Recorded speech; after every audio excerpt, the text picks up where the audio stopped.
Okay, alright. Update po tayo about sa Kim Pao ganap for today guys. Ito naman tayo guys. Update tayo sa Kim Pao for today ganap. Heto na guys. Dreamable na po ni Kim Chiu ang kanyang cake kasi malapit na po yung kanyang kaarawan.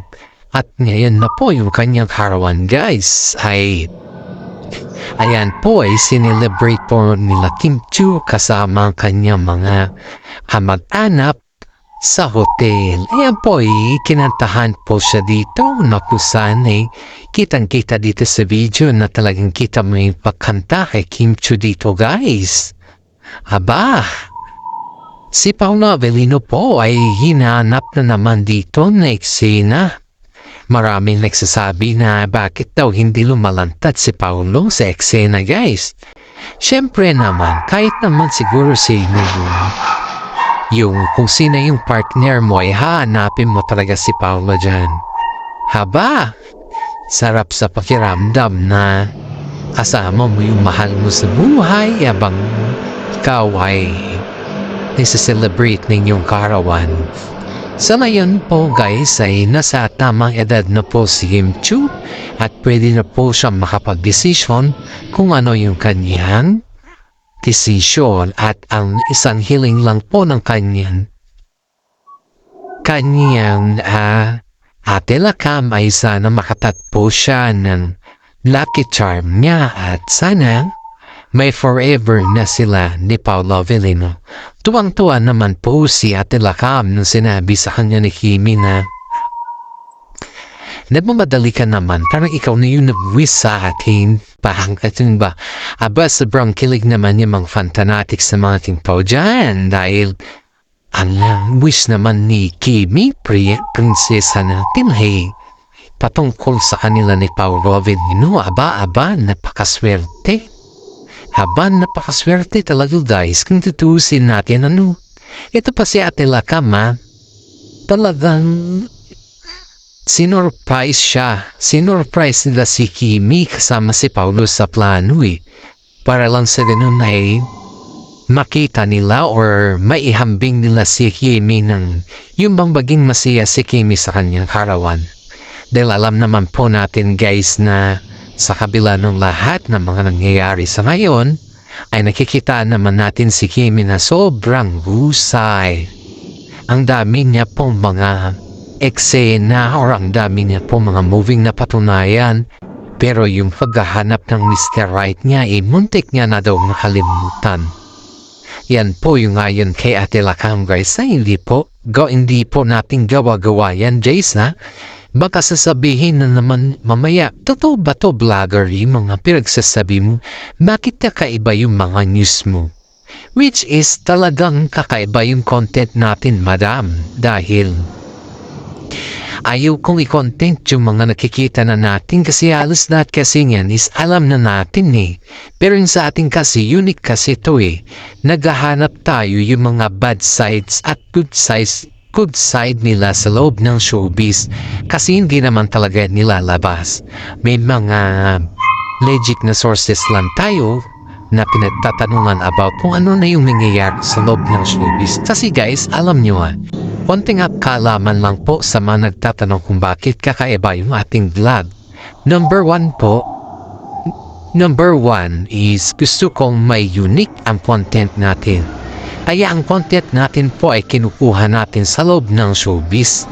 Hindi man yan nilalabas kasi mga nilalabas lang po nila yung mga magaganda kasi guys, happy moment or something na parang walang negatibo din sa loob pa. Pero in fairness, ang dami din mga negatibo sa loob at saka positibo sa loob guys. Kaya yun yung kinakalkal natin. Kasi yan nila Ogie Diaz ba? O diba kita mo dun, ang kinakalkal talaga nila is hindi yung pamlantaran kundi yung nasa loob talaga na dahilan. Ganito din tayo dito guys, ito yung content natin This is our content, yung ganun na bagay.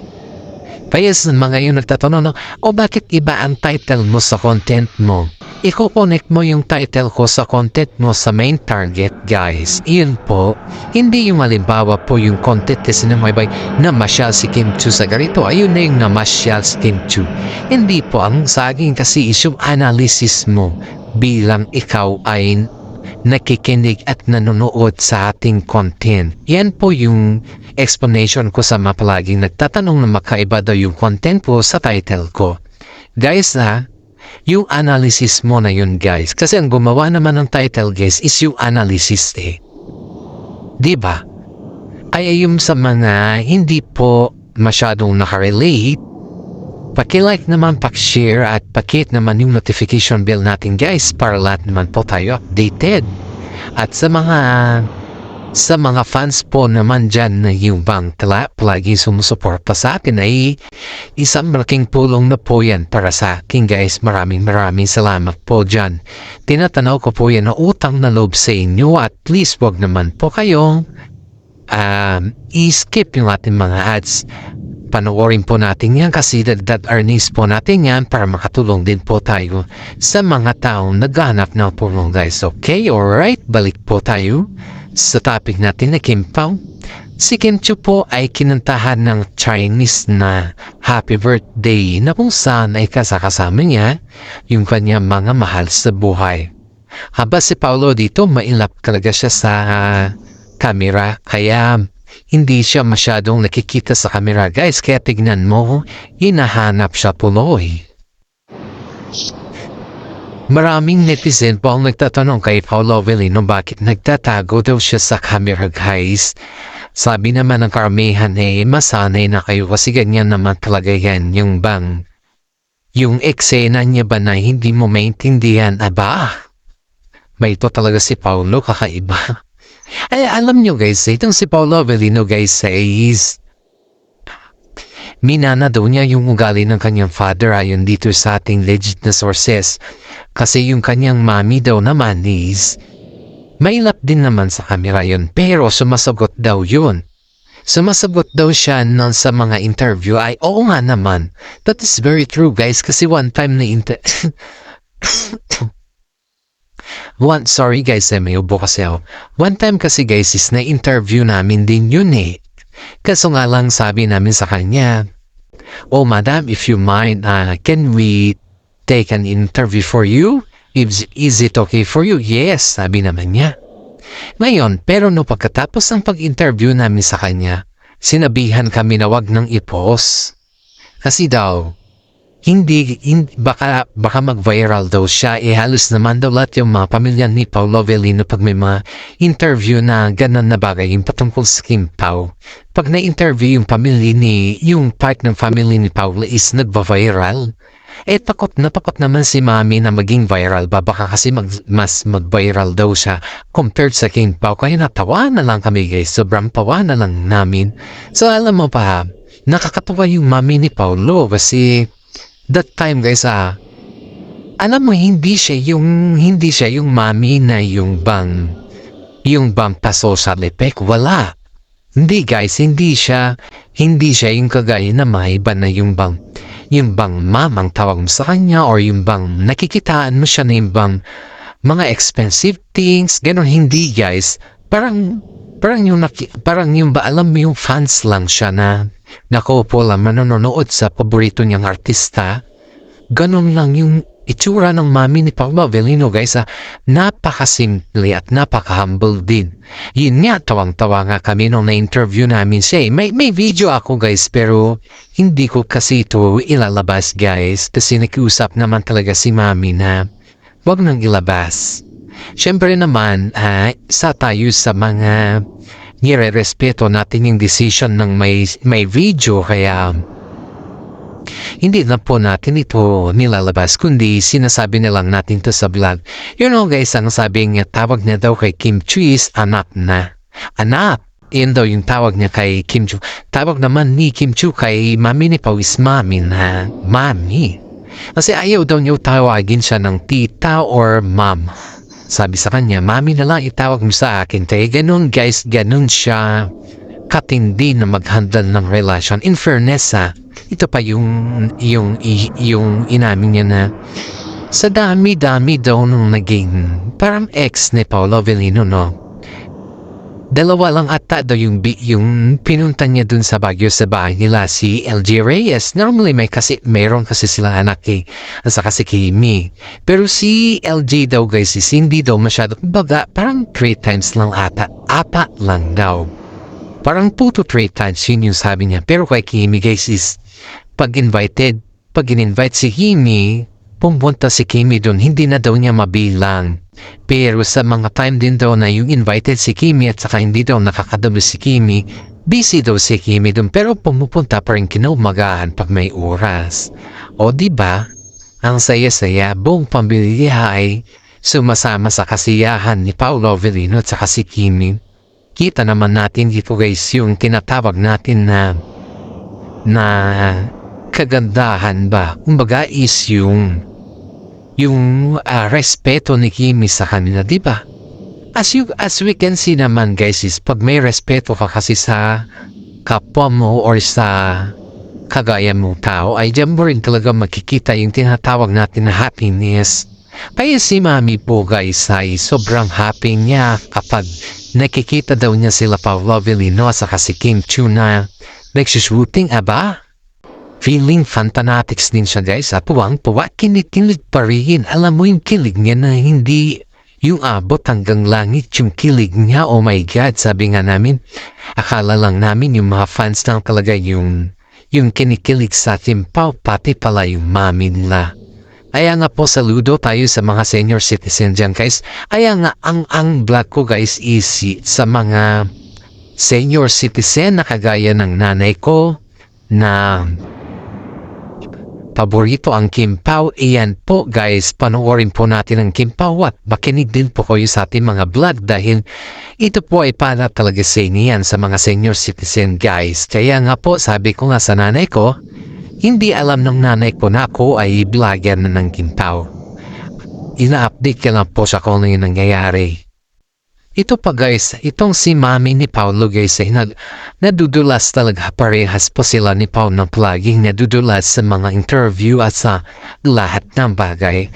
Alam niyo ba guys na si Mami po ay nadulas na nag-aminan na daw yung dalawa. Ibig sabihin po nun guys, nag-aminan yung dalawa ay may nauugnayan na talaga sa kanila. Pero hindi lang kasi nila masabi-sabi kung ano naman yung dahilan ng mga nabugnayan na sa kanila guys kasi nahihirapan daw si Mami Min na isa-isahin lahat yun. Kaya nga po sabi ng mga karamihan sa kanila na bakit kailangan pa ba na si Mami? Si Mami po ang kumbaga is magsabi sa kanila ba't hindi na lang daw sila mismo yung husang umamin. Haba? Si Paolo guys, kahit pala kapag si Mami niya pala yung nagtanong sa kanya, nagsasabi talaga ito sinasabi niya talaga yung yung kadahilanan. Pero pag yung mga ibang tao yung nagtatanong sa kanya, close mouth pala siya. Kaya nga po si Mami nagsasabi sa mga interview niya na kailangan na daw yung bang ipakita na may sincerity daw sa loob. Yun yung gusto ni Mami. Yung bang mayroon talaga yung nag-uugnayan sa kanila ba yung sinasabi nila kung ano yung meron dun. Pero ito kasi si Paolo guys ay masyadong mahiyain at masyadong ayaw niya yung masyadong yung very close ba. Ayaw niya ng ganon. Ayaw niya yung pinapublic yung mga balita na private sa kanila ni Kimi kasi nga po parang may sila ni Kimi na wag muna ata aminin sa publiko parang ganun. Pero siyempre walang bakong hindi nahahamoy guys kaya karamihan naman dito ay iniisip nila na yung mga fans ng Kimpaw ay bakit masyadong masekreto ba? Aba, ito pa guys on the spot sila Kimpaw at saka si Paolo Avellino after yung kinantahan si Kim Chiu sa kanyang birthday ay on the spot silang nakita sa beach. Dito din natin nakikita yung pag-alaga ni Paolo Avellino kay Kimi kasi medyo nagkaroon ng inuman dun ng konti ba? Yung inuman ng konti at medyo nakatikim si Kim Chu ng alcohol, ng alak. Siyempre, birthday niya, araw niya ngayon, di paubayan na yun sa kanya. So, ibig sabihin hindi sa pinaubayan na lasing si Kim Chu. Hindi naman yung lasing na yung kung ano-ano na yung lasing ba, kundi lasing si Kimi pa ng kasiyahan. Nakainom lang siya pero alam niya yung kanyang ginagawa or yung kanyang ginagawa sa loob pa. You know guys, dito napapanayan ayon dito sa ating legit na sources dito napapanayan ng mga kaibigan ni Kimi at kaibigan nilang dalawa na ganun pala kaalaga si Paulo kay Kimi. Even though off-cam pala guys ay ganun pala sa kawapan. And alam nyo ba guys na habang umiinom pala si Kimi ay hindi pala pinagdadambutan siya ni Paulo na huwag ka masyadong na yung bang sinasabi na huwag ka uminom mo, huwag ka ganito.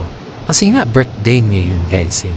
Alam niya kung ano yung kahinatnan ng sobrang inom ng alak or kung ano. Pero in fairness hindi yung mga kagaya ng mga love team na yung pinipigilan ang lalaki o ang babae na uminom. Pero dito guys is parang pinaubaya ata di pa dun. Sige na, uminom ka lang basta alam mo yung sarili mo. Yan daw yung parang pinapaalala daw ni Paulo na uminom ka pero control lang, parang ganun. Pero hindi niya sinabi na huwag kang iinom, walang ganun guys. Kaya maraming mga netizen po ang gumanga kay Paulo Avellino dahil kahit papaano ay pinapakita niya talaga na very care siya kay Inju at tigit sa lahat guys ay marespeto din si Paulo Isipin mo na sa resort sila syempre dapat magkasama sila ni Kim Chu sa isang hotel, di ba? Pero sineperate ni Paulo yung kanyang sarili dahil alam niyang magkainom dun si Kimi. And of course guys, iyan po yung sinasaludo ng mga ibang kababaihan kay Paulo Avellino dahil instead na yung bang samantalahin dahil nakainom si Kimi ay hindi po niya yung ginawa kasi alam niya sa sarili niya na pag iyan ay sinamantala niya, iyan din ay may kapalit din niya na karma. Kaya nga po kasi sinasaludo si Paulo Avellino sa kanyang kabaitan at napaka-gentleman kay Kimi kasi talagang pusa siyang nag-separate ng kanyang sarili. Hindi na si Kimi yung nag-separate sa kanya kundi siya pusa guys. Aba dito natin makikita na totoo pala yung sinasabi nila pag mahal mo isang tao, wag mo pa hindi mo kailangan samantalahin kundi iyan po ay yung talagang yung bang gamayin mo siya sa kung ano ba or kung bang pakiusapan ka or something na yung bang idaan sa respetuhan na salita. Pero si Paulo Avellino guys, kahit hindi mo na siya idaan sa respetuhan salita, alam niyang sarili niya at nire-respeto naman niya si Kimi guys. Kaya ang daming sumasaludo kay Kimi at ang daming sumasaludo din lalong-lalo na kay Paulo Avellino dahil nakikitaan talaga siya napaka-gentleman niya at napaka-respetado niyang tao. Tingnan mo guys walang taong gumawa nun kundi si Paulo lang. Off-cam yun guys Kaya nga po sabi ng mga netizen kay Paulo na napakaswerte ni Kimi kay Paulo Avellino kasi inaalagaan siya ng totoo. At ni minsan daw guys hindi daw naramdaman ni Kimi kay Zian Lim na 12 years na yung inalagaan siya na gano'n. Kasi ang gusto daw ni Zian Lim is lupuan mo siya, alagaan mo siya. Hindi, parang kumbaga siya yung ikaw na babae mag-aalaga sa kanya kasi yan na talaga naman yung parang role mo, yun. Hindi yung pagtapos ng lahat, everything is okay. Mag-stop na parang gano'n. Hindi guys, kaya itong si Paulo Avellino ay saludong-saludo si Ate Lakam sa kanya. Kaya sa mga senior citizen dyan guys, paki-shout out po tayo lahat. Shout out po yun sa mga senior citizen dyan na nanonood sa atin. Maraming salamat guys sa mga fan fanatics natin dyan ng Kim Pao. Maraming salamat po. Paki-like and share and update naman po yung ating YouTube channel kasi sa malaking tulong na po yan para sa atin. Maraming salamat po. God bless po sa ating lahat.